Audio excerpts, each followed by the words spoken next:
What's up, Fantasy Champions? Spotlight Sports Network is excited to tell you about an amazing deal from Thrive Fantasy, your place for daily fantasy sports and esports. Right now with promo code SS Network, Thrive Fantasy will match up to $50 of your first deposit. So go to thrivefantasy.com and sign up now with promo code SS Network. That's thrivefantasy.com, promo code SS Network. Welcome to the My City, My Game pod show featuring Raider J77, your place for all things Raiders and all things Trailblazers. Brought to you by the Spotlight Sports Network. Make sure you like, subscribe, and hit the bell for notifications. Now let's go. Once a Raider, bruh, always a Raider, bruh. Shit simple as that. You look silver and black. Lot of bread invested in that old line. Car insurance cost the arm and the. What is going on, everybody? What is going on? We're back with another live stream. Twitter's been going crazy. The Raider Nation has been going crazy all morning, even though we did get a big win on the road in the cold against the Cleveland Browns. I am your host, Darian of the Spotlight Raiders Talk, home of the Spotlight Sports Network, and I have my co-host here with me every single live stream, every single Raiders live stream. Got my boy Raider J77. What's going on, man? What's up? What's up, man? How you doing, Raider Nation? Yeah, how y'all doing, man? How y'all doing? Victory Monday. Yes, Victory Monday, aka Reaction Monday. It's been a lot. I'm sorry, I'm eating candy right now because I think a lot of this stuff is a joke. But a lot of stuff has to be taken care of. But I don't want to get down to the nitty-gritty of everything before we get into the big topic of the day.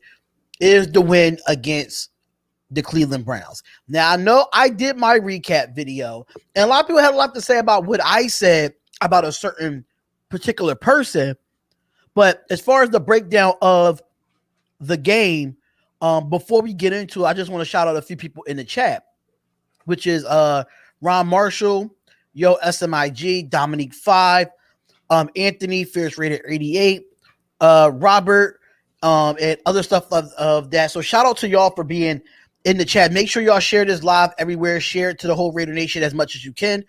Argo, here he go with the Chief stuff. This don't have nothing to do with you, bro. So please, if you don't want to talk or hear Raider stuff, it doesn't matter. But I know you're a troll as usual.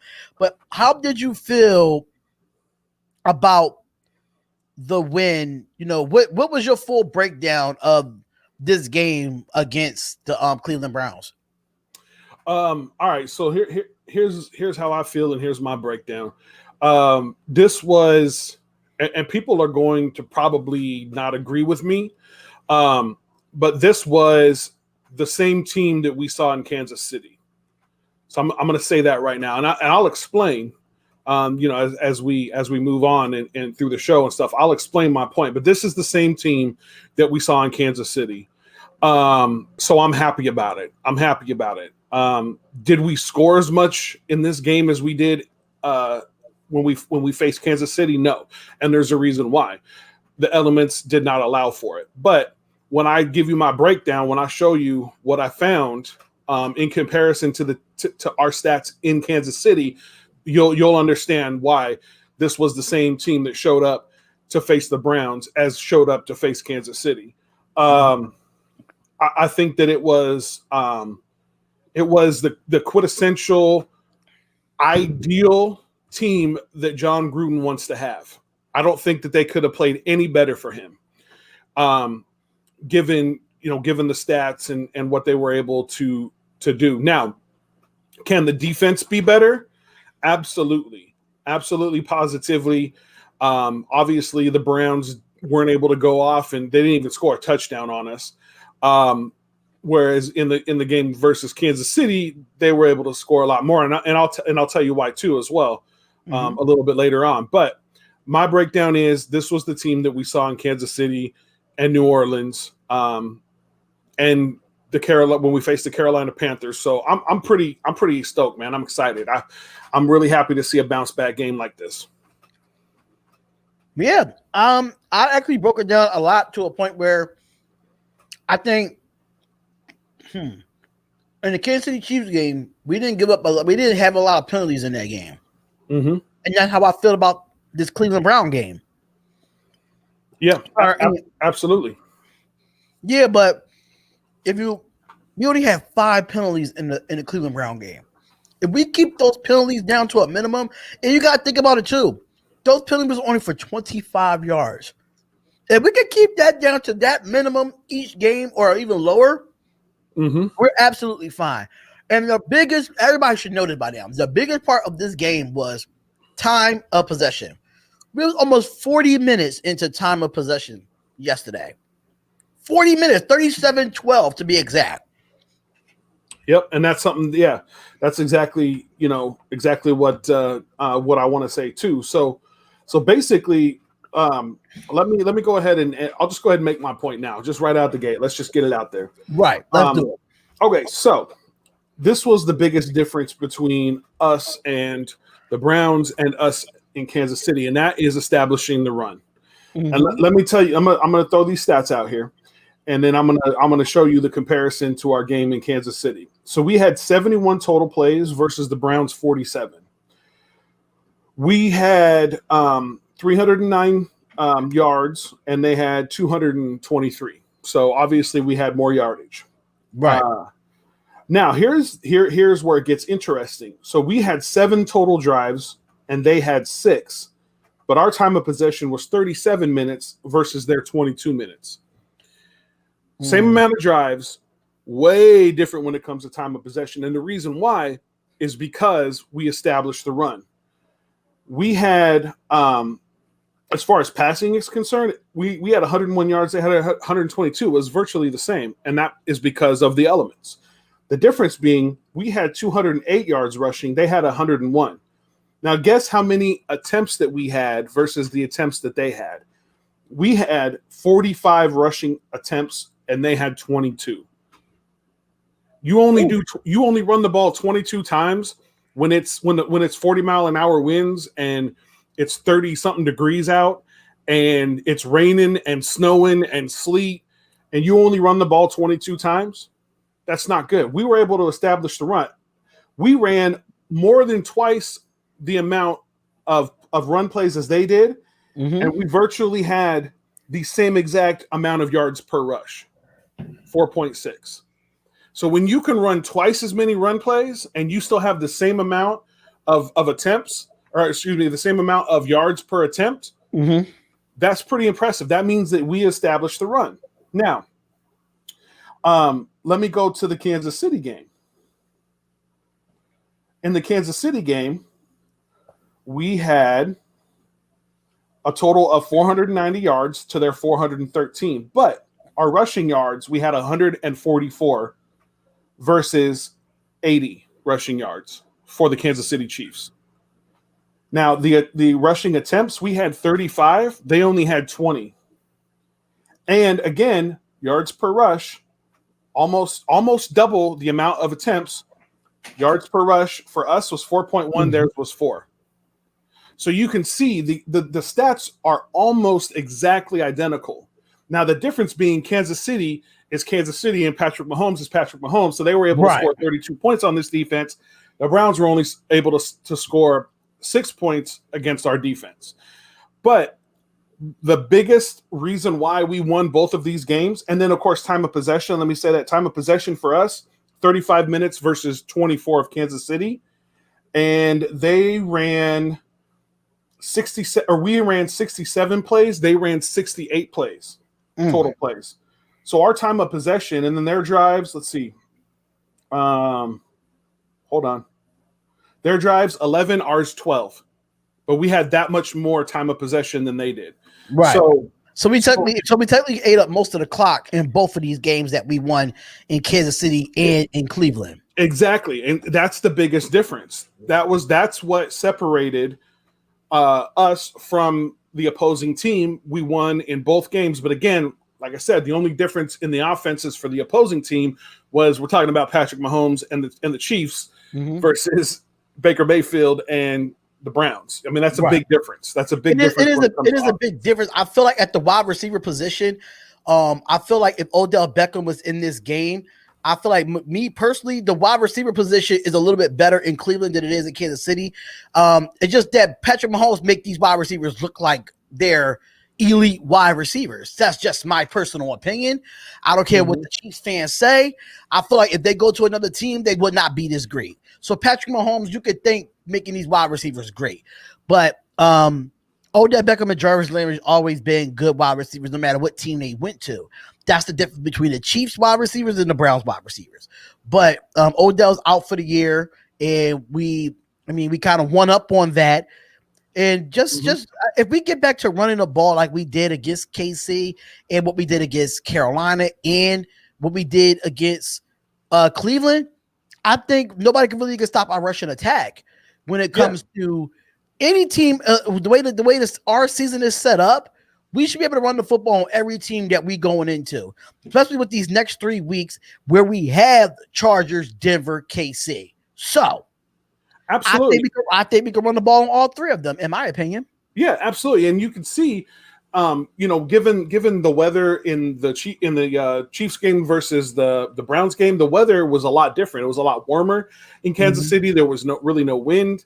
It wasn't super cold. There wasn't a lot of rain, or it wasn't really wet. It was actually pretty fair weather for Kansas City. Whereas at the Browns game, the elements did not allow for the big passing plays like we saw our offense do in Kansas City. So that's why I say this was the same team that showed up to both of these games. Only difference being the elements didn't allow for Derek Carr to air it out to Ruggs or Aguilar or Waller or something like that. We weren't able to do it because the ball was wet, the conditions, everybody was cold and stiff. There just wasn't a lot of opportunity for us to do that.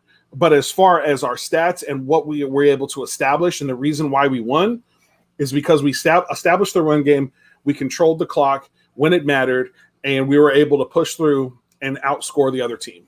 And that's if we continue to do that. You said you don't know, man. Travis Kelce is not really considered a wide receiver. He's a tight end. I'm just saying the receiving core without a tight end. Without a tight end, if you want to be honest, like Hardman and Thomas and those boys, they wouldn't be as great without Patrick Mahomes. Yeah, Tyreek Hill is good when he had Alex Smith, but he wasn't great until he got with Mahomes. Let's just be realistic here. He was good with Alex Smith, but he got great when he got Mahomes. Different. Yeah. Patrick Mahomes makes wide receiver. Any great quarterback will make your wide receivers better. Absolutely, positively. A great quarterback will make Travis a wide Kelce receiver is a tight end. We're not going to sit here and have that conversation. Travis Kelce, yes, he's a receiving tight end, but his position does not say on next to his name wide receiver. It says tight end because he still blocks too. So yes, his position is a tight end. He's just a receiving tight end. That's the difference.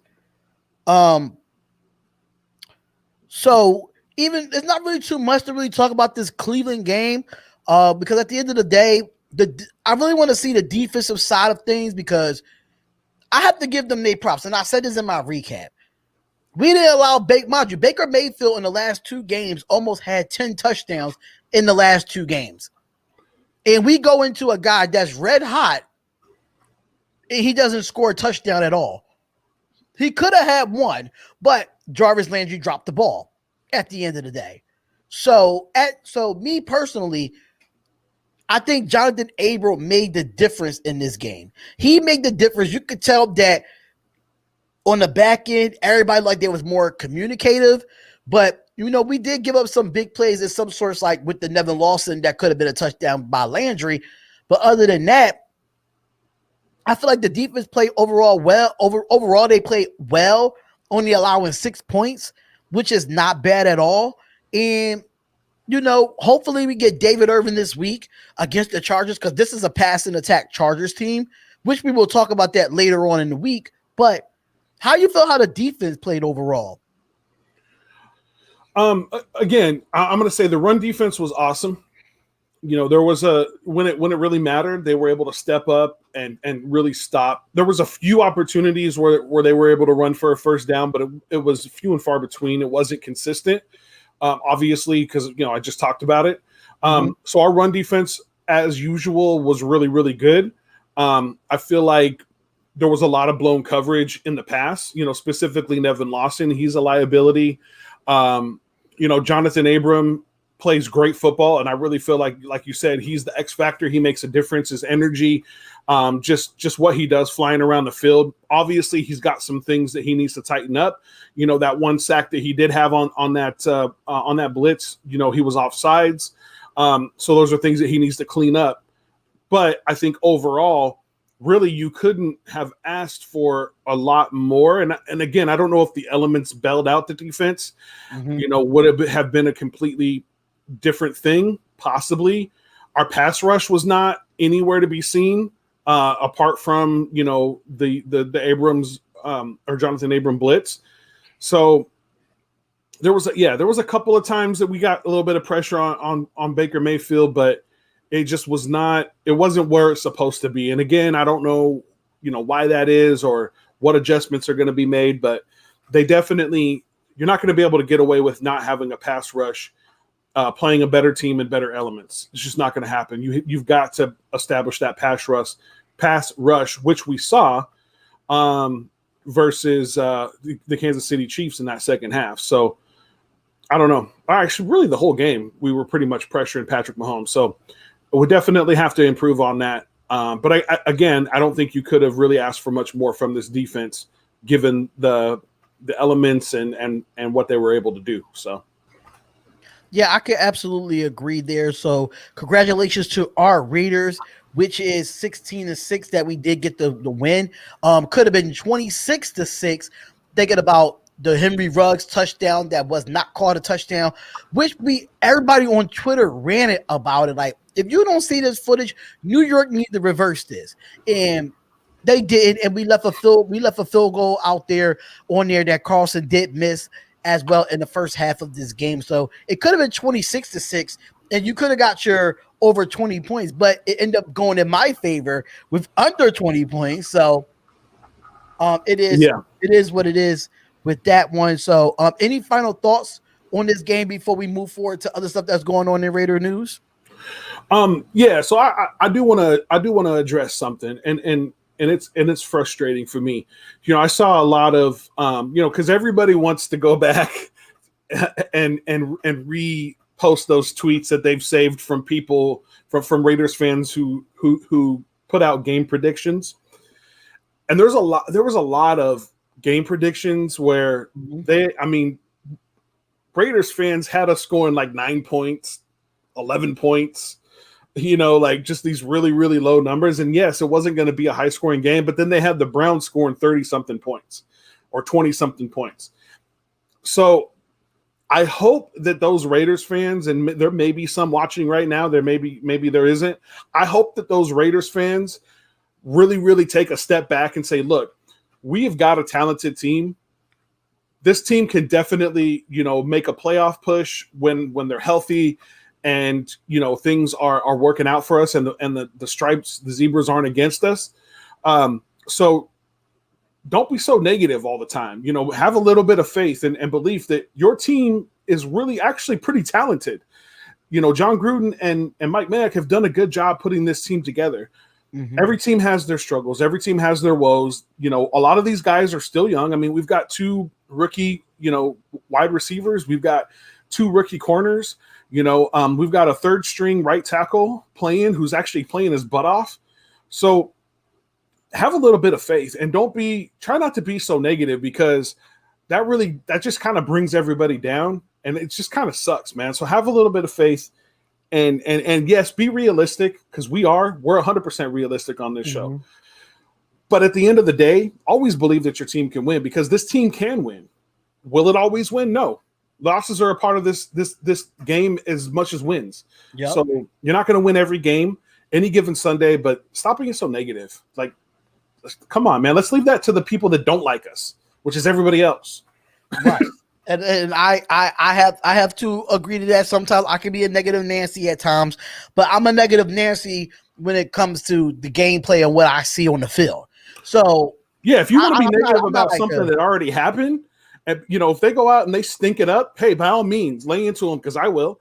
I'll do it. But going into a game, I just don't understand going into a game why you would say the Browns are going to just steamroll us. That just doesn't make any sense. As a Raiders fan, that's just against the code.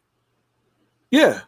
But it hasn't happened yet. Like the game hasn't happened yet. So why be so pessimistic about how bad we're going to get our butts kicked by the Browns? Last time I checked, they weren't that much of a better team than we have been in this season. So I disagree that they said we got lucky. The Brown had crucial drops. I disagree there. If you look at the way the defense have played by running especially their run defense, I think we did a great job. Yeah, they probably had a few drops here and there, but like at the end of the day, we still had more time of possession and we still ran the ball and we still was in our favor. So I don't think we got lucky. We won the game the way the game was supposed to be won. It was a sloppy game. It was a weather game, and we took advantage of it, and we ran the rock 31 times, plus the 6 times that Derek Carr ran the ball. Surprisingly, he had 6 carries in his game, and Devontae Booker had 5. So technically, that's almost 40 carries total, almost over 40 carries total in this game. So I want to say lucky. I wouldn't say there was at all. There was no luck involved. When you're playing in elements like that, you're going to drop the ball. Like that's going to happen. The ball's wet, yeah, they've got gloves and things like that, but nothing is going to replace a dry ball with dry receiver gloves. Like that's just nothing's going to replace that. So when you're dealing with weather like this, you have got to be able to establish the run and what do they have? Like 2 drop passes? They had drop passes happen all the time. Do something different. If they would have established the run, we could be having a different conversation, but they didn't. Our defense was able to stop them.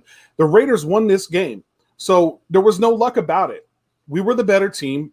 We were better coached. We ran the ball better. We played better in the elements that were presented to us, and the Browns didn't.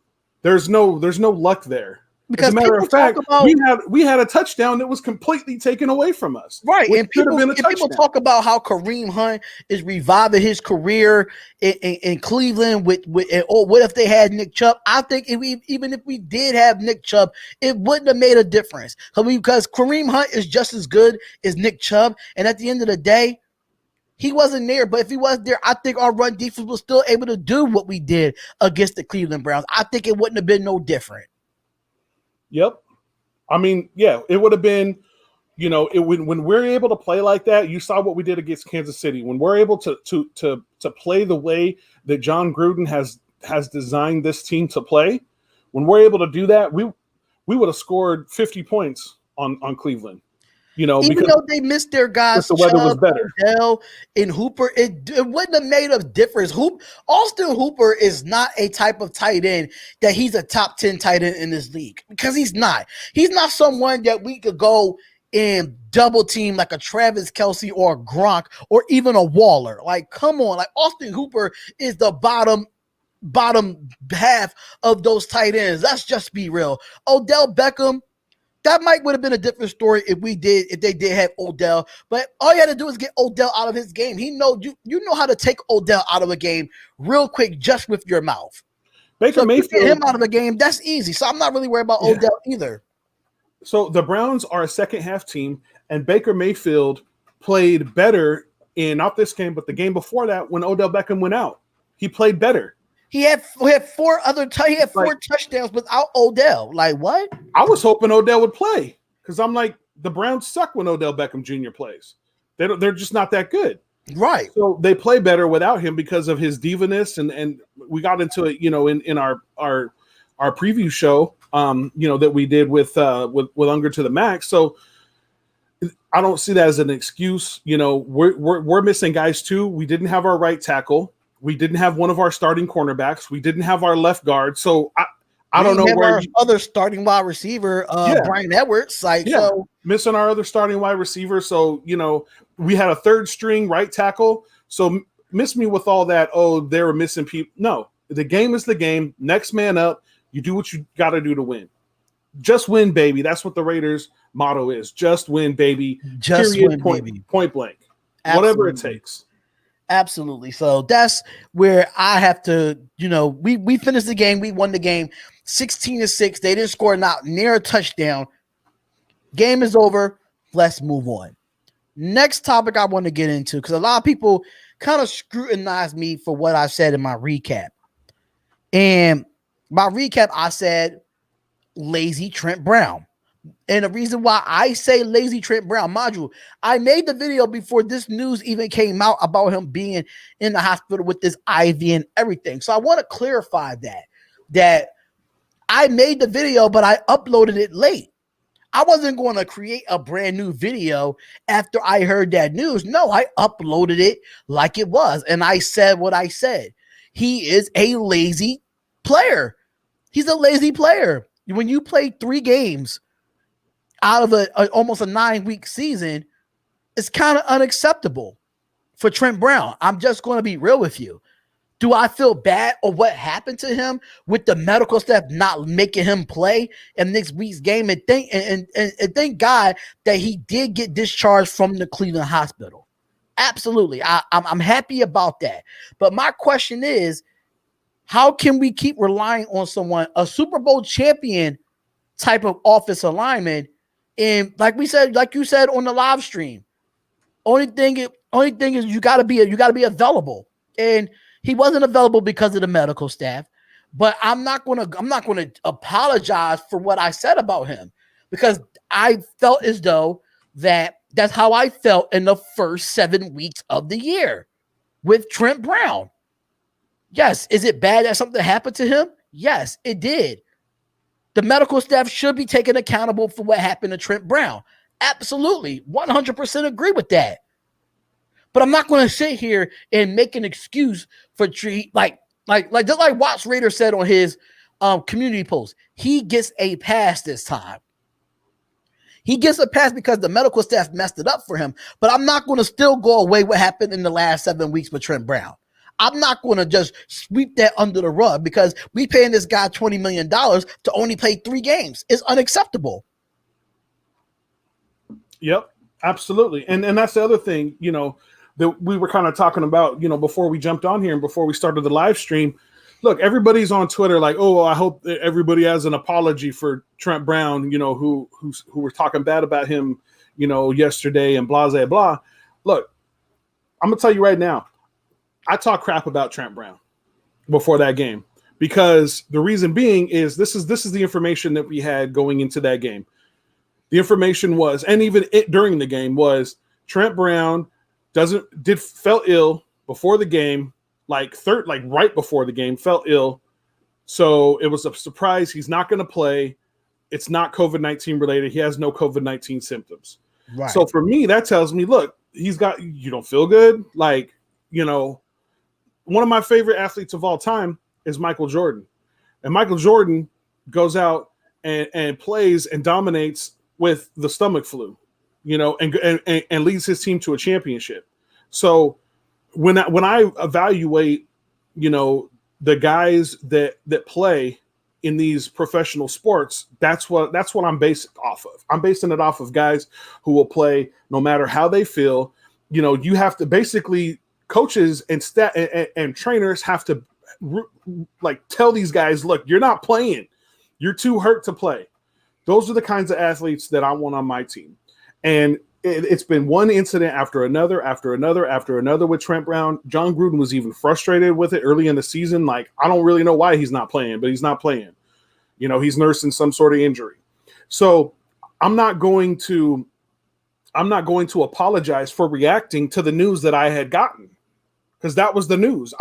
Nobody came out and said Trent Brown got rushed to the hospital and, is in critical condition in the hospital because of a mishap with the medical staff and his IV. No, that was never reported. Had that been reported, I'd be like, oh, well, damn, that sucks. Now we're missing Trent Brown again. Man, what is going on? It seems like this dude's always missing, but dang, I hope he's okay. That's a completely different situation. So I'm not going to apologize for reacting the way I did, given the history of Trent Brown, what he's caused this team, what he's costing this team. I'm not going to apologize for the way that I reacted to the news that I was given. I hope he's okay. I've heard he's okay. He's been released from the hospital now in Cleveland. He's headed back to meet with the team and do all that kind of stuff. So it sounds like he's doing better, and that's awesome. I would never wish anything bad on anybody. But because I reacted the way I did, I reacted to what I was told. I'm not going to apologize for it. Right. And people was like, "Oh, this man almost he almost lost his life and stuff like that." I could completely understand it. I wouldn't want nobody to lose their life, but just based on the history of what Trent Brown done for the Raiders, I'm not going to sweep that under the rug. I'm just not. I'm not going to do that. So for me, when it comes to Trent Brown, do we trade him mid season? Do we get rid of him altogether for cap space? Or what do we do with Trent Brown now? I don't know if he's going to play this week because I don't know what I knew it was an IV situation that I guess he got poked wrong and made it something critical or something of that nature. So I don't know. And I don't think he will play this week. I'm just being real.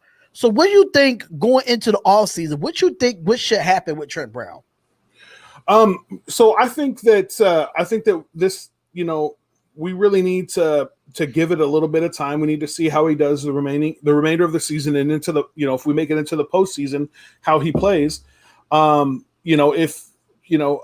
your best ability is availability. So even if it's not your fault, if you're just one of those prone to be not available type of players, then the team needs to move on, because we can't be paying out that much money to have a guy standing on the sideline being a cheerleader.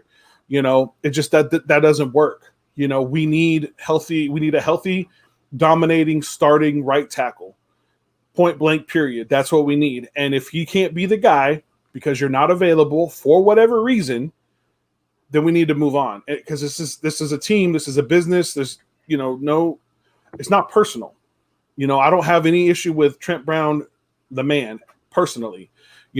But again, sorry, but we need to move on. So I feel like we need to give him the rest of the season, to figure out see how he does, how many games he ends up playing in. If the stuff continues and there just seems to be one thing after another that makes him unavailable, I say we move on. I say we draft somebody in the draft, or if there's a possibility of bringing in a free agent for a good deal, and we eat the cost for Trent Brown and we move on. That's what I would do. I understand, Fish Raider, that you don't want to make any assumptions, but it's been times where Trent Brown was inactive and wasn't inactive for no reason. Yeah, exactly. And I Fierce Raider, I totally agree with you. That's why I say give him the remainder of the season, see how he does, what's his availability, does more stuff come up, like let this storyline play out to the end of the season before you make a decision. Don't go try to find somebody right now in the middle of the, right before the trade deadline. Don't make any moves right now. Just continue to play out the season, see if he's going to get back. And, if for some reason he ends up having to be out for 5 or 6 more games in the season, maybe then, you look to move on. But I think that Sam Young and Denzel Good are playing really well. Brandon Parker comes in well too. Yeah, Brandon Parker's playing really well. So as of right now, just let this play out. Let's see what he does. I don't know. There's not any reason to do anything right now, is what I'm saying. Absolutely. So hopefully that Trent Brown could come in and make sure his health is at the best. But some Raiders fans are tired or sick and tired. They just are. And hopefully he can get back on the field and he can help us as much as he can. So other news that came out about the Raiders, I don't know if you heard this yet, but I have heard it about Damon Arnett. It's a possibility that he might could play this week against the Chargers. He did travel to Houston to get a hand and wrist specialist to see about if he's able, to see about his wrist and his thumb and everything of that nature, a wrist and hand specialist for that. So do you think that we will see Damon Arnett this week? Because me personally, I don't know if he's getting rushed back or he's getting to a point where he's fully healed and they want to see a specialist for him to play. So what do you think the Raiders should do in this situation, knowing that he is going to see a specialist about this hand and wrist?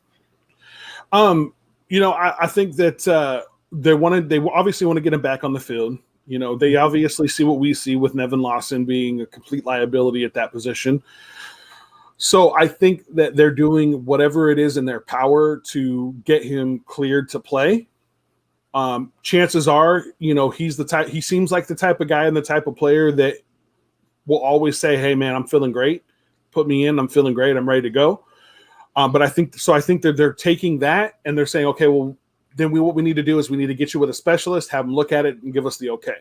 So I think this is just simply confirming what it is he's telling them, you know, because the players know their bodies. And if he's saying, I'm ready to go, I'm good to go, you know, you definitely don't want to be like, no, you don't know what you're talking about. You know, you want to listen to the player because they know their body best. So, okay, let's get you to a specialist. Let's take a look at it and then let's move forward. That's my gut feeling is what they're trying to do. They're just trying to get him fully cleared and have something from a professional saying, yeah, he's right. He's ready to go. It is what he's telling you. Yes, and it tells me more about his character as well, because the guy wants to play. Mm-hmm. He wants to ball out. He wants to be back there helping with Abram and you know, knowing that Nevin Lawson is a liability and we don't see much of Isaiah Johnson either. Arnett is trying everything in his power to get back on that football field, knowing that he does have to, if he has to risk hurting himself again, he will go out there and play. And that's the type of players that we need on the Raiders defense. We need those type of players. And I think Jonathan Abram is a prime example, knowing that he did miss all last year. But at the end of the day, I feel like go see the specialist. If you're fully ready to go by Sunday, play him. Play him. But at the same time, if he's not ready to play, and he feels it in himself that he's not ready to play after he saw the specialist, then don't play. It's up to, but at the end of the day, it's up to him. But I feel like Damon Arnett is a key piece of this defense that we need, but healthy is first. Yeah, most definitely. You don't want to rush him back too fast. Again, that's how come I really feel like, you know, this is their move to say, look, we're going to send you to a specialist and get, you know, somebody else to look at you and make sure that they sign off on what you're telling us and maybe what they have already been told. So maybe they're just being extra precautious. Maybe their specialist, whoever specialist they have on the team, is saying, yeah, he's good to go. But they're saying, okay, we're going to go one step further and send him to this other specialist just to get a second opinion to make sure that he really is good to go. So maybe they're just doing their due diligence before they put him back out there, because he is an asset. You know, he's a young player just brought in who's got tons of upside, tons of potential, a great future in this league. And we have him on a rookie contract. So the last thing we want to do is waste his talent by rushing him out there too soon and kind of ruining his, you know, I mean, you could see it. A lot of times guys come in this league and they get hurt and they're never the same. And they don't want to do that. So. Okay. So, I mean, hopefully Arnett, we can see you this upcoming week. And hopefully we can see you against the Chargers, because that's going to be a tough game. Knowing the Chargers coming off their real bad loss against the Denver Broncos and a comeback that I never thought that the Denver Broncos would come back and do. Hopefully with our Raiders, we don't allow that at all. But hopefully he'll be ready for next week. The next Raider news I do got is that they're saying a lot, according to RaidersWire.com, they're saying that Raiders offensive lineman Denzel Good is an unsung hero early in the offseason, knowing that Trent Brown missed Sunday's game in Cleveland. We all know that he was clear, but you know everything that happened with Trent Brown. I can say that that Rodney Hudson, Colton Miller, and those guys really helped Denzel Good fit into this offensive line and help him be better than what I thought he was. But Gruden called him an unsung hero earlier in the season. I can say that because, you know, he played more snaps than Trent Brown. He played more time than Trent Brown, and he's been stepping up. Him and Sam Young has been stepping up. So would you say just Denzel Good, the unsung hero, or you will feel like should it be the whole offensive line? Because I think it's the right, and I think it's the right side, if I'm not mistaken, where Trent Brown played, or he played the left side. Sorry, say that again. The offense, on which side did Trent Brown play, on the left or the right? The right. Okay, so most likely I'll have to say the right side of the line, or the whole offensive line will be the unsung hero, because I just wouldn't pick Denzel Good. You got to put Brandon Parker in there. You got to put Sam Young in there. It gives them some type of credit as well, because they all in rotation at that right tackle position. Yeah, I think that Brandon Parker definitely should get an unsung hero award. I mean, he did and John Gruden even mentioned it in his press conference earlier today. You know, he did such a good job covering, you know, in that position and keeping, you know, Carr, you know, for the most part, keeping him untouched against a really, really good pass rush. You know, don't get me wrong. The Browns pass rush is not, you know, anything to turn your nose up at. Like, these guys can really rush the passer. And I think he did, especially being a third string guy, you know, being brand new to this league. I think he did a really good job. And I have to give credit to Tom Cable as well. Tom Cable's the offensive line coach, where he helped these guys get prepared to play multiple positions down the line. And mind you, I don't think Myles Garrett did Myles Garrett even have a sack on us yesterday? If I'm not mistaken, I think it was Olivia Vernon. Well, that's the other thing too. Yeah, is that Colton Miller locked him down. Like, he didn't even get near Carr. He locked him down. It was a little bit more the right side and the middle were a little bit more of a liability. You know, in as far as the pass rush was concerned, more so the right side, just because, like I said, you know, we had a third string right tackle out there. So yeah, no, Colton Miller did an awesome job locking him down. So. And Easy Raider said I scare him because he said, I don't know what side Trent Brown plays on. I got to know my Raiders a little bit better. Number one, Tom Cable had them playing every position on the offensive line. So Trent Brown can play left tackle if he needs to, or play left guard or right guard. So I didn't know. And I'm just saying, Tom Cable had them playing every position on the line. If somebody got to play, if he has to play center and Rodney Hudson gets hurt, then he plays center. Yeah, sometimes your mind just goes blank and you get a little bit. Yeah, my mind went blank. Like, I we know got that 53 men to keep track of, guys. Come on, man. Right, I know that he plays tackle, but sometimes he can play left tackle and play right tackle. He did that in New England. Like, I knew that. So I'm just asking, what side did he play on? What's wrong with me saying that? I just don't understand. Like, this is my problem with the Raider Nation. And I'm going to be honest, because, like, I've been a Raiders fan since 1999. Mind you, I'm 34 years old. I've been a Raiders fan since 1999. My family grew up a Raiders fans. So I'm not going to sit here and try to discredit me. I need to know my Raiders a little bit better. I know my Raiders enough. But I'm just saying. But I mean, I get like that. I'm not serious. I'm not mad. I'm just saying. Raider Nation, everybody don't know everybody. So everybody knows that everybody don't know everybody on the Raiders. Like, I mean, if we go back into the 60s, a lot of people can't really say nothing about the Raiders in the 60s. I mean, I'm just saying. You just never know. But shout out to the offensive line. They've been playing knowing that Trent Brown has been out. Most of our offensive line has been healthy. Gabe Jackson been healthy. Hudson's been healthy. Miller been healthy.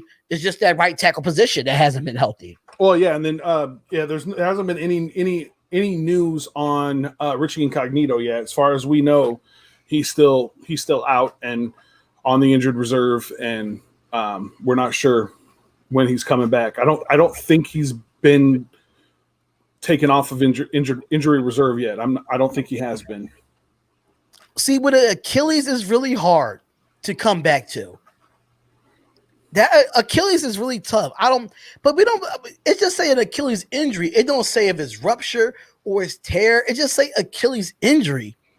Yeah. So we can't really know the real status of Richie Incognito. I would love to get Incognito back, but at the end of the day, it's an Achilles. It's going to take longer to heal than anything else. So we got to go with what we got right now. Yeah, he's definitely day by day, week by week. They're gonna evaluate him and keep up on him. But I haven't seen anything about him being out at practice today, any reports like that. And usually I see all of them. Obviously, we try to keep up as much as we can with the team. So we have a lot of, stuff going through Twitter and Facebook and other news outlets. And I haven't seen anything about him being on the field or being out. As far as we know, he has not been reactivated to practice at all. Right. And hopefully I want to get him back too. I think if we get at full strength, this is going to be completely different with this offensive line. Any news on Hurst? Yes, Maurice Hurst has an ankle sprain. John Gruden said it in his interview with his press conference, saying that it was nothing serious. He didn't break anything. He didn't like tear anything. It's just an ankle sprain for Maurice Hurst, which that is a good sign for the defensive line, because we do need Maurice Hurst back on the defensive line to help us out much as possible. I think that's the only injuries that we really had on the defensive side outside of Arnett and Hurst. Hopefully we get David Irvin this week.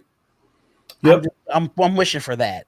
Yeah, and to answer the question too, Brian Edwards was out. He was not at practice today, along with Arden Key as well. So yeah, he's young, but they're bringing him back slowly. There's a chance that he might return this week, but again, it's going to be a day by day thing. So he was out. He did not practice today. Did you hear anything on Nixon as well?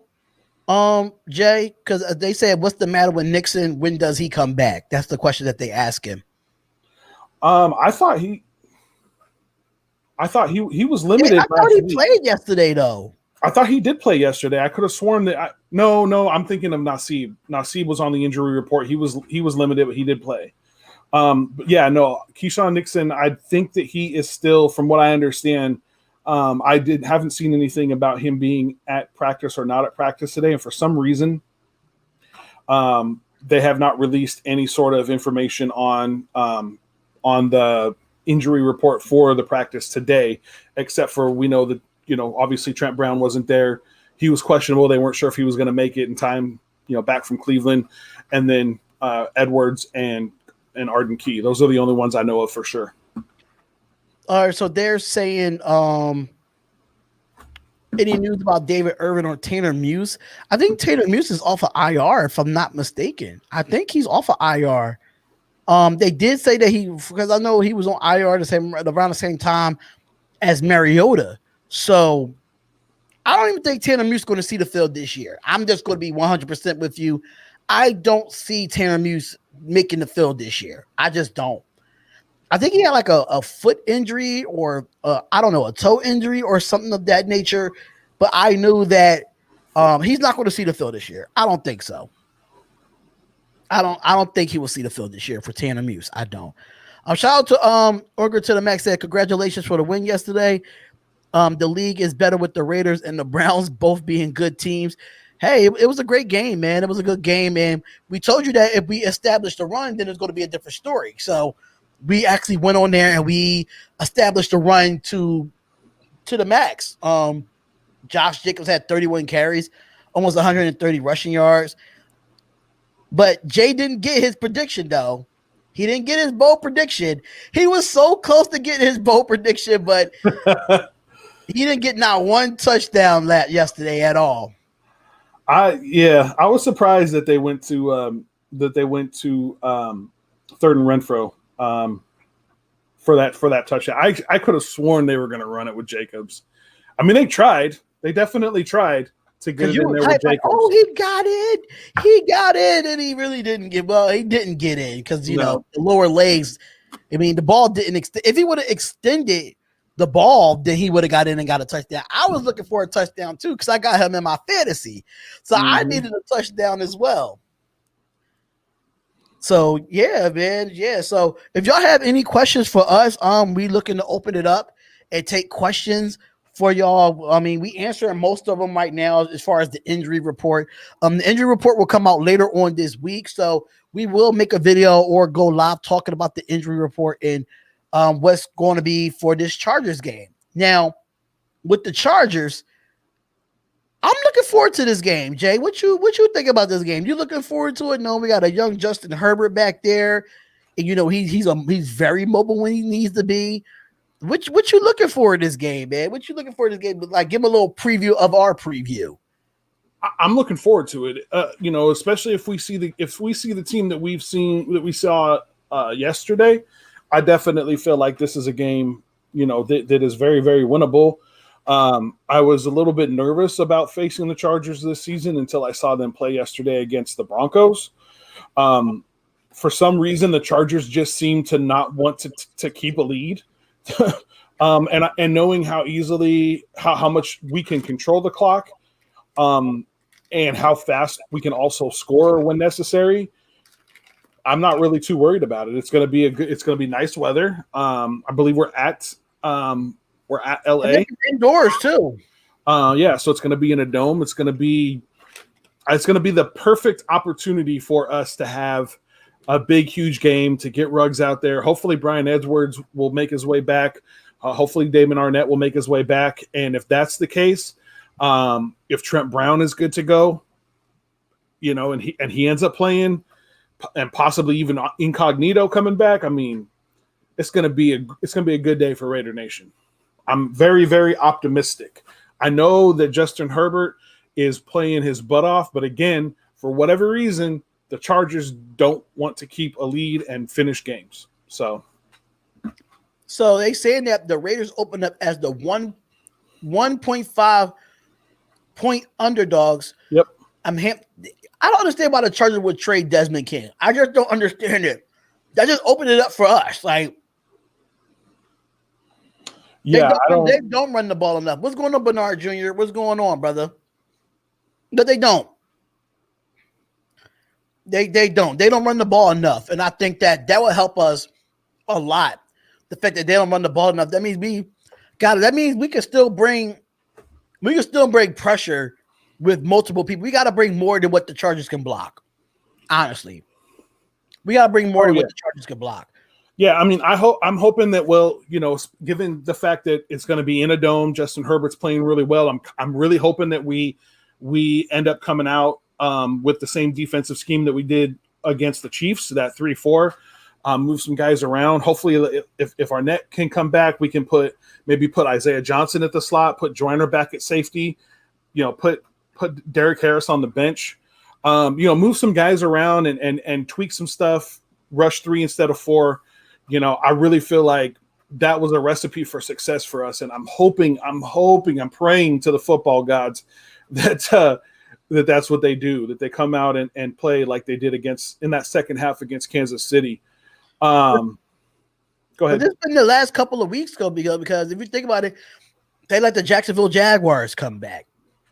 Like all these games, like they had, like if you have more than 24 points or 24 points or more, and you let a team come back and beat you, it's unacceptable. Oh yeah, most definitely, absolutely.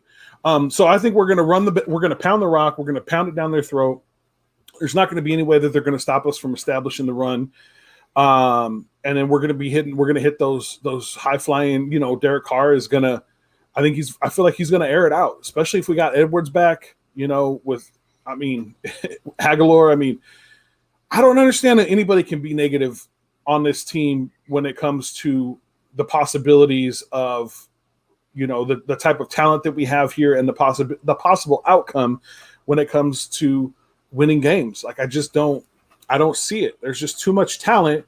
It's just a matter of getting out there and executing and making the adjustments. And sometimes we see it and sometimes we don't. And, I feel like that's just a lot of that is growing pains, and we'll get there. Don't you think that it comes with having everyone on the field at the same time too during practice to gel?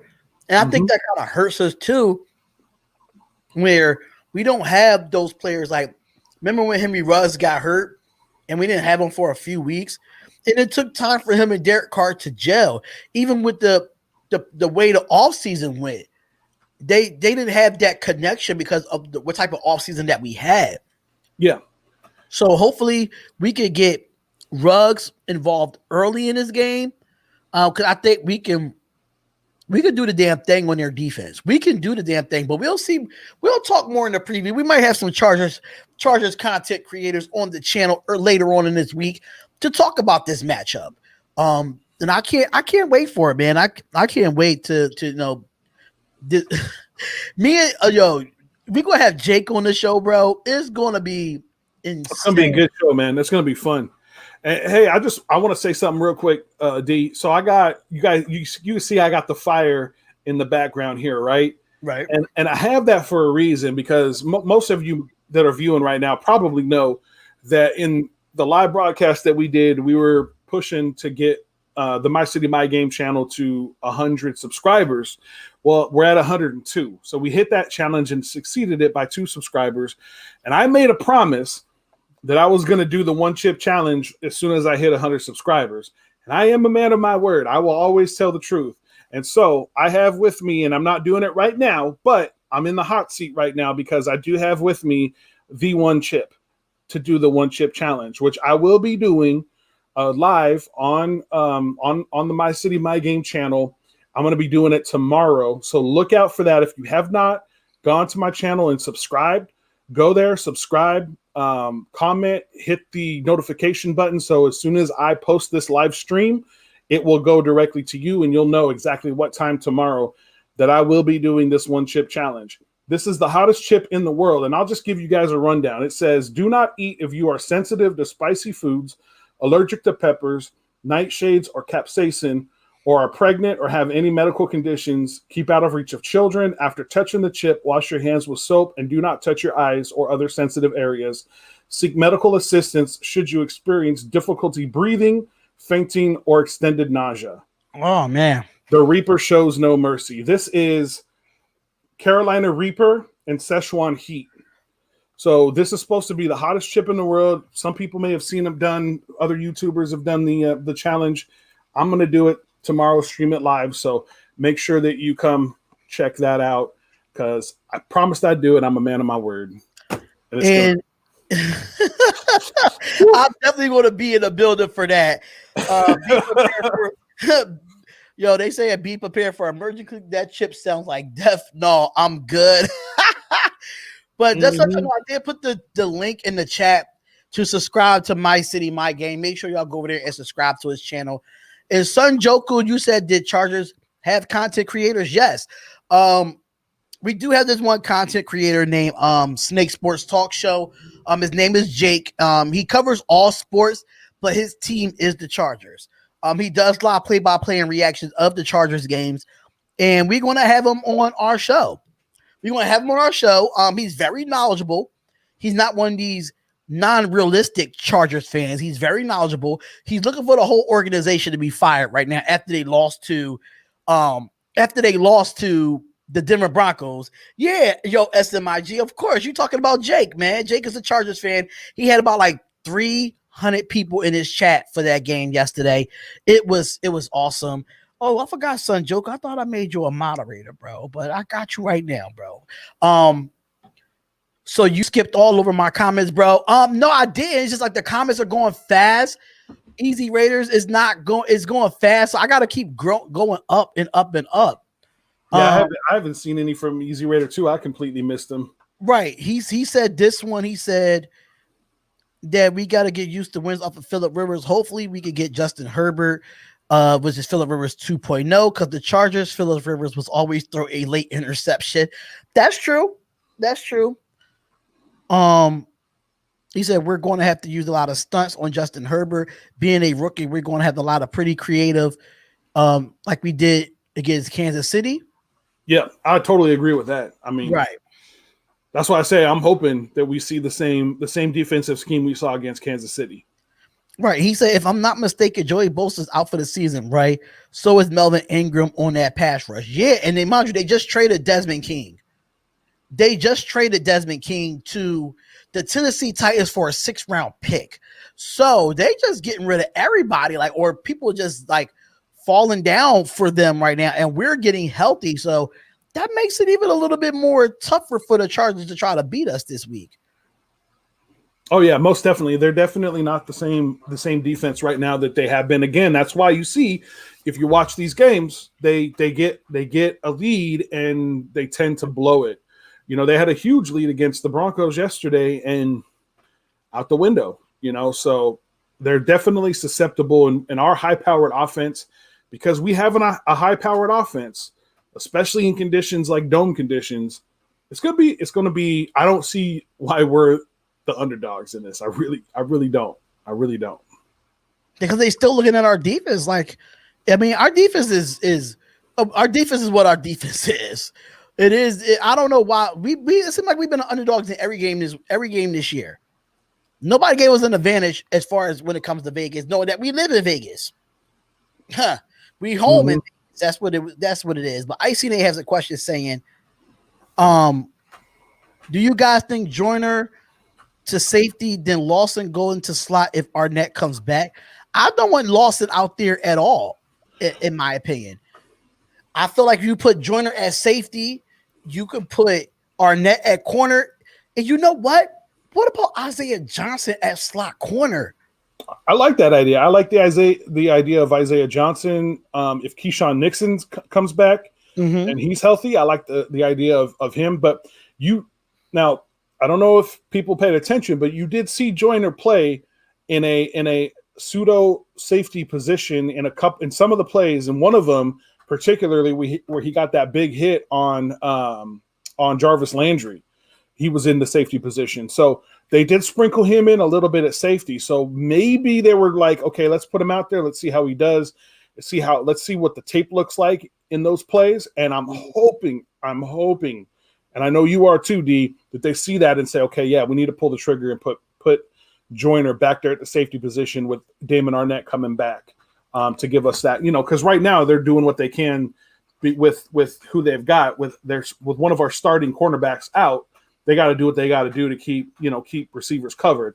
Hopefully, with Arnett coming back, they can play around with that slot corner position a little bit with some players that we have and just put Joyner back at the safety position. Good Lord, please. Only reason why people say Amik Robinson, but I think Amik Robinson is not ready. I don't think he's ready because when you put him in a slot corner, what was that if it was against the Bills and he got scorched against the Bills at slot corner.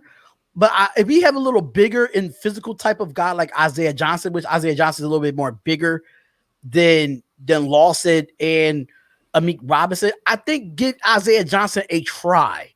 Give him a try there just to see what he could do at the slot corner position. I wouldn't say keep him there like permanently, but you need to rotate players at the slot corner, and whoever does the best, they get that spot.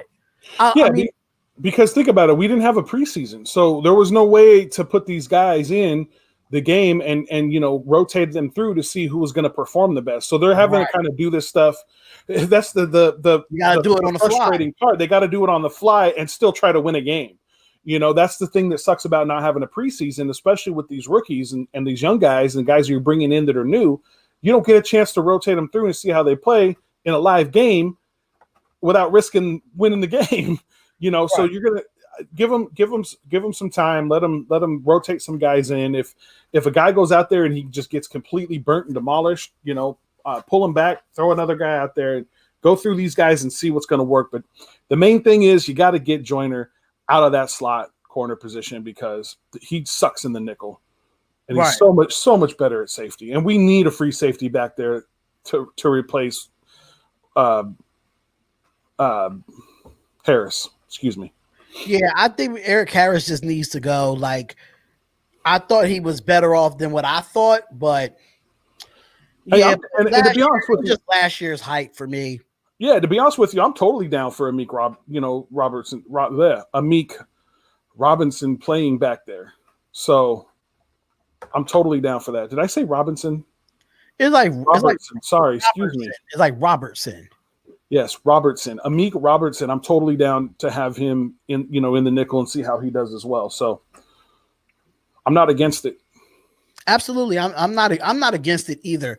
I just feel like, it's been a weird all season. It's been a weird year in sports in general. I just feel like if we put the players in the right positions, then we'll be fine. We just gotta. I think that's like we do put a lot on Paul Gunther, knowing that this has been a weird year. But we had this issue with Paul Gunther when we didn't have a weird year in last year, and I've been asking for him to get fired for so long now.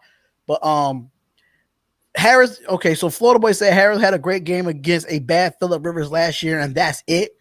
That's all he was great for. Mm-hmm.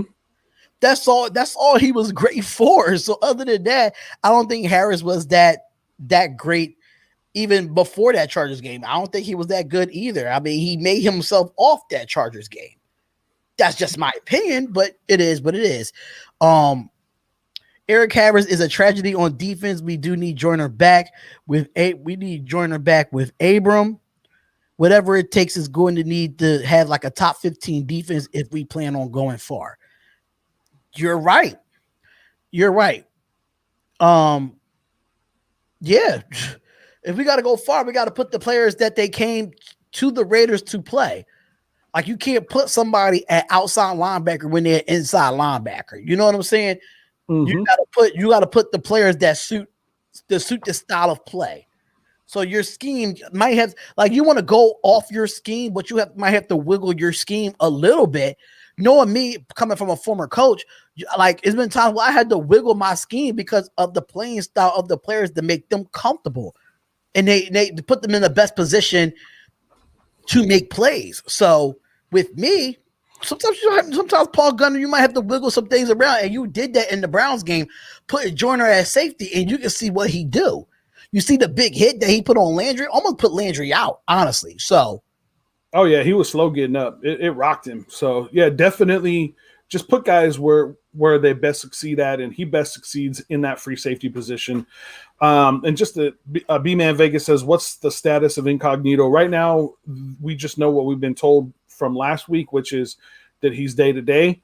He's nursing that Achilles injury, and as far as I know, he's eligible to come back from injury reserve, but has not done that yet. They haven't pulled the trigger on him yet to bring him back, so he has not been at practice. So Fierce Raider's going to say how Amik Robinson is going to develop with zero playing time. We're not saying that he doesn't get zero playing time. We're not saying that. He's going to have to be a rotational player. That's what I think he would have to be, because that is our slot corner is that nickel corner is our weakest. That is our weakest part of the secondary, is that slot corner position and the wherever who you put back at safety with Abram. So those two spots right there is something that we have to address, and we have to wiggle some things around. So when it comes to Amik Robinson, he's going to be a rotational player where he's going to have to come in on situational downs. I don't think he's going to be at every 3 down type of corner. He's going to come in situational downs. And that's what I think Paul Gunther is doing, is trying to Isaiah Johnson, Nixon, and Amik Robinson to see who could really be that starting slot corner, because we had a crazy offseason. So let me go back up to some of these comments here. Raiders need to sign Earl Thomas. Perfect fit. It's a reason why nobody's signing Earl Thomas right now. It got to be a reason. It got to be a real reason on that. Yeah, because he's too good of a player to not have signed now if he doesn't have some real bad off the field issues. And that's what I think it is. I think it's off the field issues with him.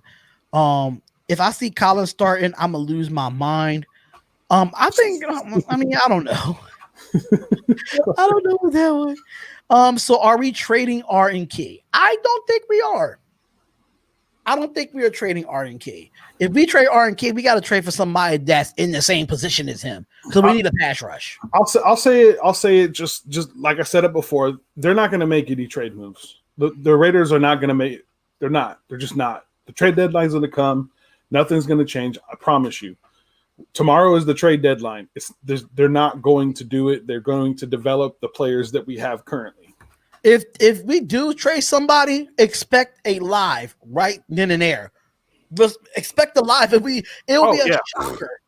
It would be a shocker if we trade for anyone. But if we trade for at least somebody that we know of that might can bring some type of contribution to this team, look out for a live. Oh yeah, I'd go live on my iPhone at that point, wherever I was. Do you guys feel that you found your offensive identity in Sunday's game running with Jacobs? I think that was always our offensive identity, was running the football, but John Gruden, like I said, John Gruden is very optimistic with his offense. He really goes off the game plan. He really goes off of, if it ain't broke, don't fix it. And that's what it was yesterday. You might not see we might see the same running style against the Chargers, but you might see more passing now because of the weather. The weather played a big factor in Gruden wanting to throw the football. Yeah, I mean, you could definitely see it in yesterday's game. You know, there was quite a few pass plays to start the game off. So they were trying to see, you know, how things were going to go in those conditions. And when it wasn't happening, and we did actually score a touchdown, you know, a passing touchdown with Ruggs. You could see in the second half when the weather really, really started to turn, and it just wasn't possible to be, you know, a pass-heavy offense. They went to the run, and they were able to establish the run, and so they stuck with it. They just kept doing it. Right. I mean, I think we handed the ball off 3 or 4 times in a row, or three times in a row in the red zone, or 2, like 4 times in a row in the red zone trying to get that touchdown. Right. This is the same question that Jay Ritter had. Where the F is David Irvin? Yeah. So from what I understand, Coach Gunther, the last time that he was interviewed, said that they were going to take it a day at a time with him. They're just, you know, it's been a long time since he's played. They got to get him back into football shape. They don't want to rush him, but I want to see him play ASAP. I feel like, I mean, obviously at this point, they're not putting him out there. Means he's not ready, but I'm looking forward to the day that he is. So yeah, Gruden's not giving up no type of information to the media. He's surely not. Gruden never does. He's so sneaky with it. It doesn't make any sense. Mm-hmm. David Irvin isn't ready yet. I think he should be soon. I don't think, it's muscle memory with these guys. It's not going to take him long. You know, he's a professional. He stayed in shape. It's going to take him a little bit to get into football shape, but it's not going to be a long time. And I guarantee you they're going to get him out there just as soon as he is ready, because he will be a difference maker. Trust me. Mark my words. Save it. Type it in your, I don't know, take a picture, like record. I don't care. But he's going to make a difference. All right, so why is it that everybody else defensive guys are always ready before ours? I'm so sick of that. I feel you. I feel you, bro. Like David Irvin listen, sometimes you have players that if you sit them out too long, they not going to be as anticipated to play. I think David Irvin is anticipated to play. Just let him get out there and get his wind back. Let him. You can be practice ready, but it's a difference between being in-game shape ready, than being practice shape ready. It's 2 different styles. If you play football, you could be the best in shape person doing practice as much as you can. But if you're not out there on the field, you're not in-game ready yet. So I feel like you need to go out there, give that man a shot, give him a try to play, and see what happens. And that's a great point by Bernard. They probably getting him game ready playbook wise. That's the other thing too, is that I've said it before, in previous videos, Paul Gunther's scheme is very, very difficult and technical, and it takes a long time to get up to speed with that. Now, luckily he's got a guy like Rob Marinelli who's familiar with him. Irving, I'm speaking about Irving. He's got a guy like Rob Marinelli who's familiar with him and knows how he learns. And so that probably will speed the process up a bit, but there's still a lot. I mean, the lingo and the communication and everything like that is so detailed and precise and so much different from anything else that these guys have seen before that it's going to take them a little bit to get up to speed. But absolutely. So getting the foot, he got to get into football shape. But I feel like if you put a guy in football shape, you got to throw him out there to get in football shape. That's just me. I mean, just because he was away from the game for so long doesn't mean he doesn't know the game. Sometimes you might have to go on a fly with David Irvin and just be like, oh, forget the scheme, just get to the quarterback. Sometimes you got to put them in that one type of style instead of like having them learn a scheme and stunts. Oh, you just rush the quarterback, or you just rush the quarterback and keep outside contain. If you give them two responsibilities, then he will get in the flow of things. Sometimes you gotta have him on the field and you gotta let him slowly go into getting the full responsibility. Put him in a situationals. He don't have to be an all 3 down back. Put him in on third downs where like a 3rd and 13 and let him rush the quarterback. There's some things like that that could get a person going. All right, so Icy said that we are ranked 22 in defense, just below the Bills. We are 11 versus the rush and 22nd versus the pass. I'm kind of surprised that we're ranked 11th of versus the rush. I'm kind of surprised at that stat that we're ranked 11th. Yeah, probably because of that Patriots game, but I think after that Patriots game, we have not allowed a 100-yard rusher. So I don't know why we're ranked 11th in that category. Against the pass, understanding, but against the rush, I think we should be higher than that. Yeah, I think so too. And then, here's an interesting tidbit for you. So it appears that today, defensive end Chris Smith was reverted to the practice squad. So that's interesting. I wouldn't be surprised if we see a corresponding transaction here soon this week, maybe possibly putting David Irving activated to the regular roster. How you expect for players to get better if you get better in game time, if you keep bringing them up 1 week and putting them back on this practice squad for next week? I don't understand it. Maybe we have. I have a feeling it's going to be because they want to bring David Irving up, and they brought Chris Smith up to fill a need, and now they're going to put him back to the practice squad and bring David Irving off. So, say for a prime example, if David Irving doesn't show up, and you bring him to the active roster, and he doesn't do what he's supposed to do. That means you bump him back down and bring Chris Smith up. It's like playing chess, right? It's like playing chess. It's like, okay, if you put Chris, like it's gonna be up and down between Chris Smith and David Irving. Both of them gonna be swapping back and down from the practice squad to the 53-man roster. I personally feel like as soon as David Irving gets out there, it's gonna be curtains. He's gonna be starting every week. That's just me though. And that is a good question. Why we don't bring this guy up? I don't understand it. Why we don't bring this guy up? I've been following him since the draft. This guy can ball. Javin White can ball. Y'all had him y'all never moved him to the 53-man roster. Never. I thought he got signed to another team. No, it was Madre Harper.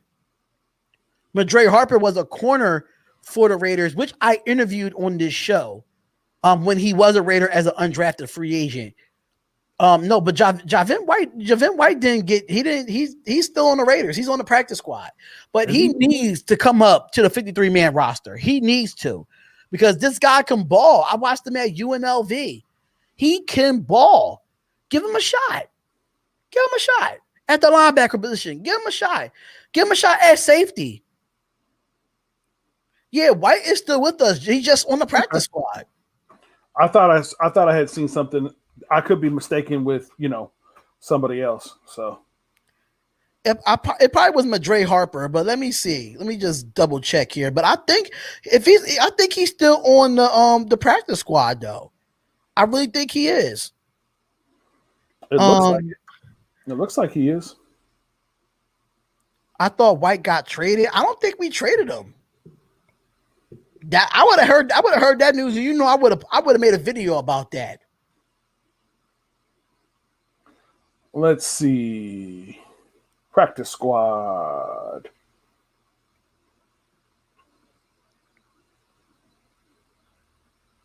Yeah, he's still there. Yeah, he's still in the practice squad. Right. I knew he's 6'2", 211 pounds, and that guy can ball. He's still here. Mm-hmm. He doesn't.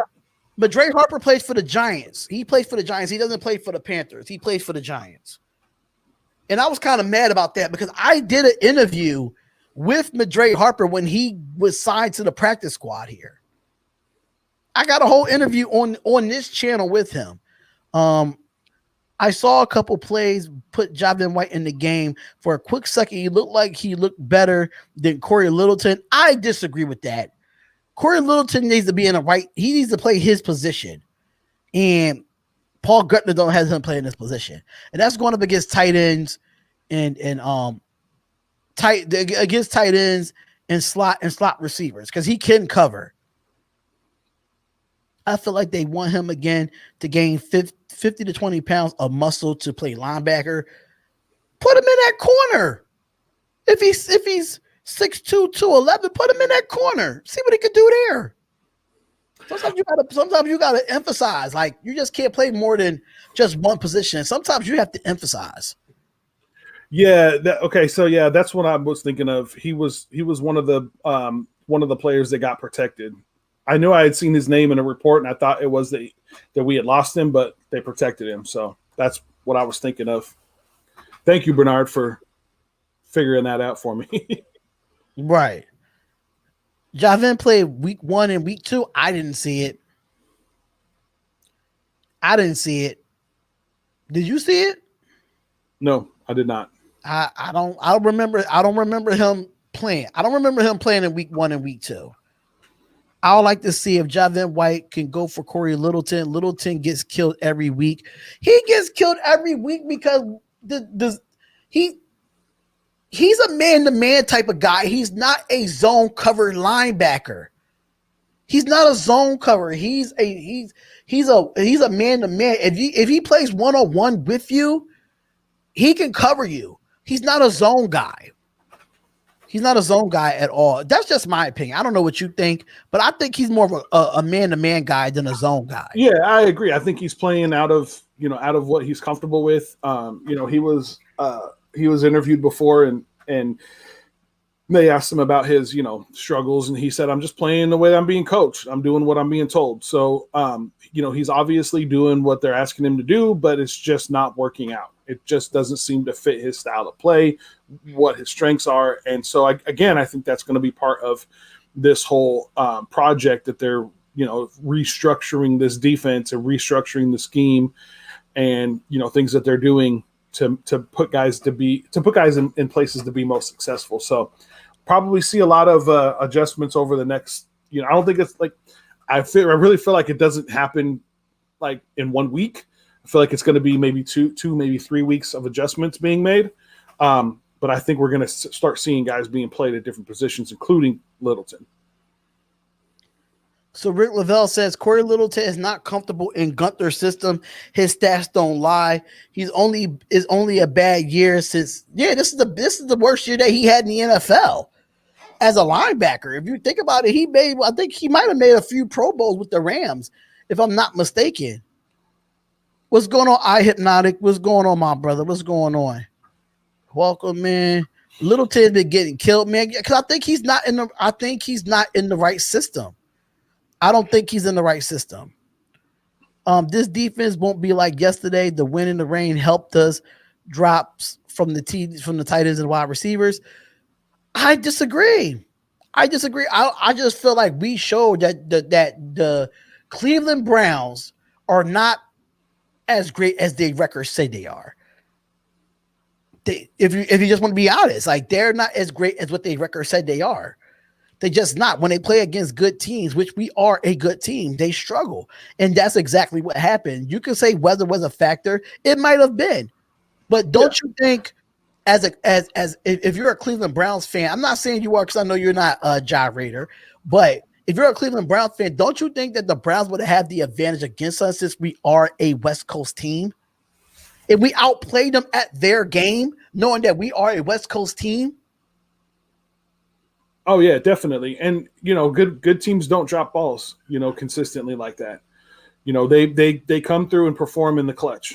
And the Browns were not able to do that because, they weren't as good as we were yesterday. Plain and simple. Right. Absolutely. And Gutner has Littleton under a scheme that doesn't fit him, which we talked about. I agree. Littleton is a man-to-man guy. Yes, he is. He's a man-to-man type of linebacker. Yes, Littleton is a cover follow, the defender's man-to-man type. We said it. Thumbs up. Okay. What's going on, Quan? What's going on? Make sure you hit the like button and subscribe to the channel. Make sure y'all hit that like button and make sure y'all subscribe to My City, My Game as well.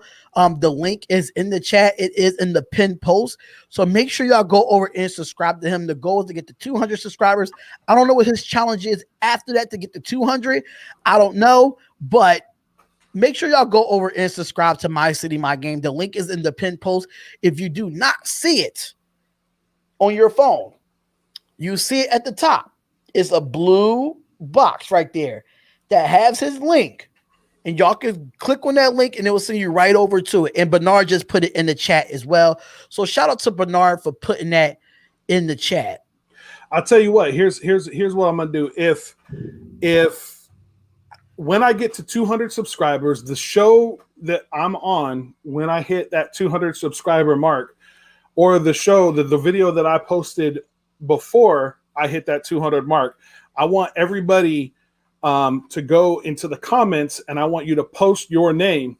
And what I'll do is I will write and perform a rap on a live stream, and I will put all of the people that post in that comment their name into the rap. I will work their name into that, and I'll perform it live. Is interesting. That is interesting to see. That's what I'll do when I hit 200 subscribers. So like, share, hit the subscribe button. Make sure, like I said, make sure that you share the channel with all of your friends and family, all of your social media, all that good stuff. And I will, like I said, when I hit that 200 mark, I'll have everybody go into the comment of my previous video, put your name, and then I will write and perform a rap live stream, and I'll work everybody's name into it. So just news article that broke that Maurice Hurst and Damon Arnett are more likely to play this Sunday. That's even better for us. If you can send me that article, I would love to read that. Do you see us winning the division over KC? Jay, you wanna talk? You wanna answer this question here? Do I see us winning the division over Kansas City? What is Kansas City's record right now? I have not even. They're 6-1. They're 6-1. They lose to us again. That's 2 losses. That's 2 losses in the division. We have a much easier schedule than they do. I don't know what I'd have to look at their schedule. The Jets, bro. Yeah, they just played the Jets. Hold on. Give me just one quick second. Let me look up their schedule real quick. Thank you, Google. Let's see. Okay, so they've got they just played the Jets. Yeah, so they got the Panthers, they have us, the Buccaneers, the Broncos, the Dolphins, the Saints, the Falcons, the Chargers. So let's see. That's probably a win. Panthers is probably a win. Probably a win. I think the Buccaneers could probably beat the Chiefs. I think so, in my opinion. So if they lose to us and lose to the Buccaneers, I think there's a good possibility we could win the division. If we keep playing well and we make the adjustments on defense and the defense improves, there's a very good possibility that we could either, if we beat them and we'll be the tiebreaker. Yeah, because I think we can definitely beat the Chargers and the Broncos. So there's a good chance that we could win the tiebreaker against them if we can beat them one more time. And so there's a good chance that we could definitely win the division. I think we could win the division as well. I really think we can too. It's just we just gotta make the correct adjustments on defense. And if you look at our schedule is very winnable as well. So for us to win the division, we're gonna have to outdo them in division play. Honestly, we have to do them in division play. Like, I know we got 1 win over Kansas City. We could get a win over the Chargers. I think we could sweep Denver. So, yeah, I think we can win the division. And there's a good chance that the Chiefs could lose to the Chargers as well, because the Chargers almost beat them the last time they played. They were very, very close. And so by the time that they face, they're not supposed to play the Chargers again until the last week of the season. And I imagine by then the Chargers are going to have a lot of improvement when it comes to certain things. So I don't think that they're going to stay this bad for the entire season. I could be wrong, but I see some improvement possibly there. So there's a chance they could lose to the Chargers. They could lose to the Buccaneers. They could even lay an egg against the Dolphins, and possibly even the Saints. So those are all definitely losable games for the Chiefs. So if we can continue to play well, we've got a pretty easy schedule coming up. We got a couple of games that could be nail biters, but for the most part, I think we could definitely win the division. Right. And Son Joker said, I put My City, My Game as my highlighted show last night. It helps. I'll be there when you eat that chip. Hey, it's going to be funny, man. Look, I cannot wait to see your reaction, man. It is going to be, man, this thing is supposed to be hot, like the hottest chip in the world. This is supposed to be, it says the Reaper shows no mercy. This is going to be fun to watch. So check it out. Make sure you're there. I think I agree with B. Al here. No preseason games hinder our defense. We're just now seeing how the hard work they've been putting in. That's another thing too. No preseason games really didn't help us at all. And shout out to Quan for subscribing to My City, My Game. Thank you for subscribing to the channel, brother. Appreciate you, man. Thank you so much. Definitely want to see Arnett out there. Oh, they're 7-1. They're not 6-1. They're 7-1. Okay. Yeah, they didn't really play a bunch of nobodies. We gave them the only loss of the year, so absolutely. If we could beat them the second time, yes, that's what Bernard says. We will have to go undefeated the rest of the season to beat the Chiefs. I don't know. It really depends I think it really depends on if we sweep them and they lose more games and we win more games in this stretch. Mm-hmm. They definitely could. They can definitely lose 2 more games in this season. And you got to think about the games that the same teams that we play, like the Jets and stuff like that. So it comes down to those type of differential points as well. Raiders beat the Chargers, and the Broncos will be 3-0 in division with a 6-3 record. I like that. I like the fact that we have a 6-3 record. I would like that. I don't think they'll lose more than 3. Okay. If we can handle the family business with the Chargers and the Broncos, we have a shot. Absolutely. The Dolphins are playing. Yes, the Dolphins are playing good. I don't think that is a walk in the park game. I would never think that.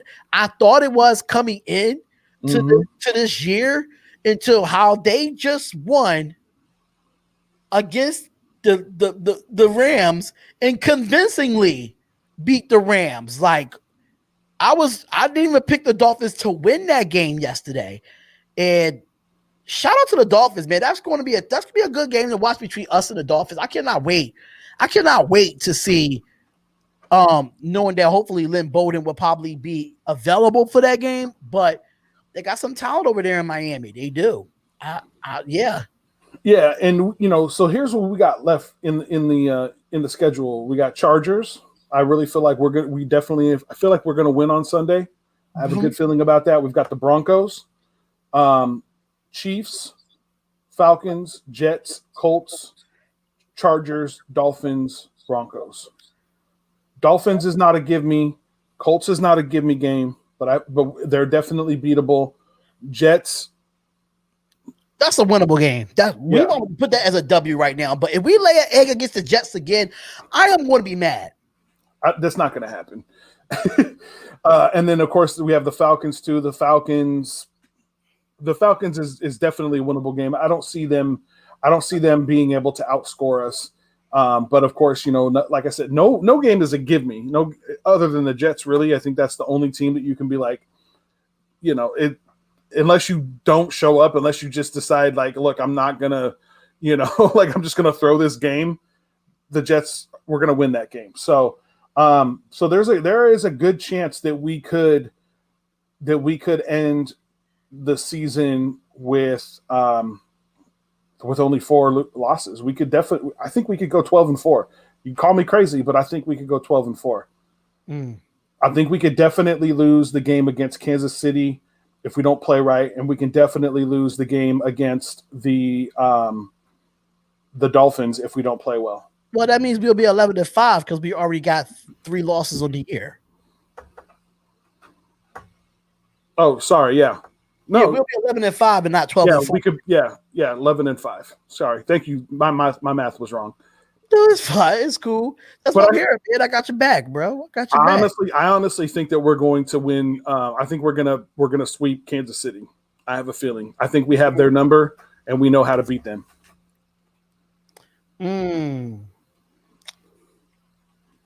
I've been saying this for weeks. I'm worried about the Dolphins later in the season, but just what Icy Nate said, they could definitely be a trap game for many teams. They really can be. The thing about it is, the Dolphins have the same record as us. They're 4-3. They're 4-3. And he says solid 11-5. So we do got I got 5 more minutes because I know if y'all have not gone over to the Spotlight Sports Network, I will be live over there for Monday Night Football with the Tampa Bay Buccaneers versus the New York Giants. So if you have not subscribed to the Spotlight Sports Network, please do while you're in the chat right now, because I do be over there doing other content as far as NBA, other NFL news and stuff of that nature. So if you do want to go over there and subscribe to the Spotlight Sports Network, I am going to put the link in the description for y'all. So make sure y'all go over there and subscribe to the Spotlight Sports Network if y'all definitely want to see football outside of Raiders football, which would be Spotlight, which would be, you know, other stuff on that channel. Darn, I gotta get this link. Okay, I got it. So let me put the link in the description if Bernard didn't do it already, because you know Bernard gets to it quicker than me. And for some reason I don't know where Marty's been at. Marty, I haven't seen him in a while. Giants are covering tonight. That's what you think? There it goes right there. I did put the link in the description. That's for Spotlight Sports Network. If you have not subscribed to that, please go over there and subscribe. We are almost at 1,000 subscribers over there. Right now, I think we're at 520. We're trying to get to 1,000 subscribers.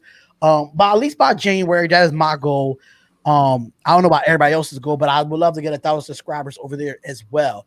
So if y'all do want to go over there and subscribe to the Spotlight Sports Network, is there as well, and make sure y'all go over and subscribe to my brother, My City, My Game as well.